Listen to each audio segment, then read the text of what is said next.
El Bandera Roja. The Mexican Monster. And if you pay attention to the channel, man, if you rock out with your boy, you know I'm most definitely a David Benavidez fan. To me, he's just one of the more exciting fighters to watch, one of the most fun fighters to watch. And for the life of me, I can't understand why he gets the backlash that he does. But that's what I wanted to talk about a little bit in this video. Let's dive right into it.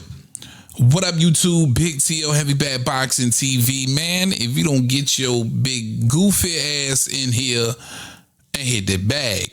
If you catch me for the very first time, please like, comment, subscribe, hit that little bell. Make sure it's dark, so when I drop, man, you could be right there and get those notifications. Shout out to the gang, man. Tyree Celestine, DJ, Mark Wynn, La Jessica, Yolanda Dixon, gotta say your name. D1's Boxing, man. Some of the guys who's responsible for some heavy donations on the channel, man. I truly appreciate y'all. Also, if you want to support your boy, if you enjoy the content and like coming back talking boxing with me, I appreciate you, man. Cash out, Venmo. I thought I heard my son crying. I'm sorry, y'all. I'm trying to do this video, but I'm also watching this little ninja. He's only 5 and he's jumping off the couch. David Benavidez. Y'all give my man a hard time. And listen, he's making his debut at light heavyweight versus Oleksandr Vazdik, another really, really good Ukrainian fighter who's only got one loss. That came to Artur Beterbiev, a former champion.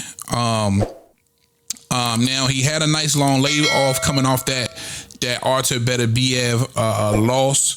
Took the better part of 3.5 years off, but has gotten back active. All right, he's had 3 fights last year alone. And now, you know, it's going to be a title eliminator between him and David Benavidez. And I want you guys to actually, you know, just look at the light heavyweight division. And again, listen, Vazdik, somebody who even beat the likes of Adonis Stevenson to become champ. So you got to give this guy some credit. This is a real light heavyweight. I don't know if you've seen a face-off between these two. This is somebody who appears to be a bit bigger than David Benavidez, which a lot of you guys have been crying about. You've called David Benavidez a weight bully because he's consistently been able to make 168 pounds, and that's where he made his bones. And this is my thing, because a lot of people wasn't calling guys like Earl Spence Jr. a weight bully, right? Matter of fact, I'm trying to figure out if I've ever heard that phrase come out of anybody's mouth, even though he was a really, really big heavy welterweight. And listen, he made his bones at 147 pounds, so it was hard to get mad at him for sticking around for so long in 47 in order to fulfill those big fights. For David Benavidez, it's like people were mad at him for sticking around in the weight class that he had only fought in. He was a 2-time champion in that weight class, and he's made his bones there. He wanted to stay for the big fights. That's what you do. You don't make your bones in the weight division and leave before you get the opportunity to have the big fights. That's merely what he did. But I think he has heard so much of the backlash, and he wants to give 175 a go. I think it's the perfect timing. And as he stated, if he really needed to make 168 again to see the likes of Canelo Alvarez, he would, which I do believe him. And again, there's this misconception. There's this notion that he's weight drained making 68 and he's having this hard time when he truly is not. I can see if he's telling you, hey, I'm having a hard time making 68, that has never come out of his mouth. I told you guys, he weighed in lighter than Canelo Alvarez his last 2 fights, right? He weighed in lighter than Canelo Alvarez. So the kid isn't having any problems making 168. I'm just keeping it a buck, y'all. Now I know y'all saying, "Damn, you was advocating for David Benavidez heavy." I am. The only reason why is when you really think about it. When you think about it, this dude's exciting to watch. He's good for boxing, right? He's exciting. He's letting his hands go. And anybody in the sport of boxing who's willing to let their hands go and ain't stuck on one punch at a time and make entertaining fights to watch, more than likely, those are the guys I'm a big fan of. And David Benavidez happens to be one. If you're not a David Benavidez fan, please ask yourself why.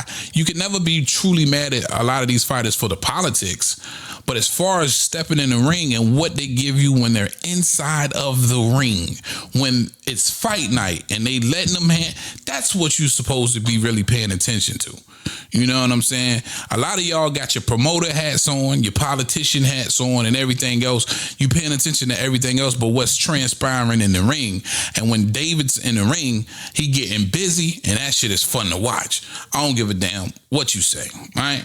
So, with this Vosdick fight, I'm already seeing people discredit him. Get a dude some credit. Again, this is a guy with only one loss, being Vosdick versus a better BF, right?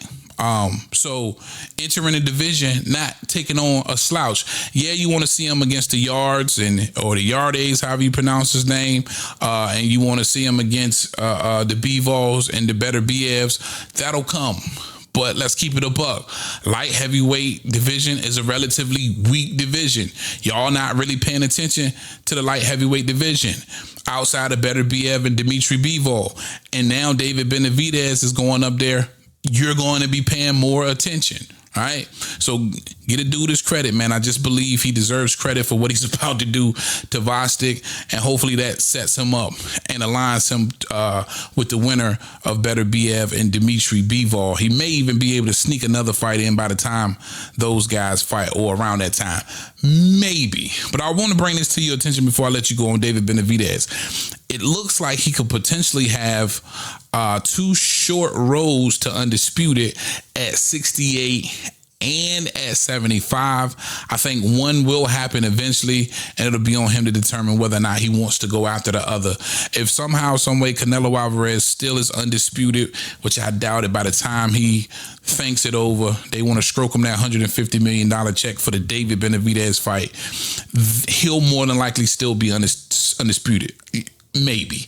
And then with Dimitri Bivol, Arthur Better BF, I'm almost positive, being that David Benavidez has garnered the kind of clout he's had, and now he's been on pay-per-view a few times, they'll be looking to make that big fight with David Benavidez, because make no mistake about it, now that Benavidez is at a light heavyweight, he's the biggest star there. Let's keep it a buck.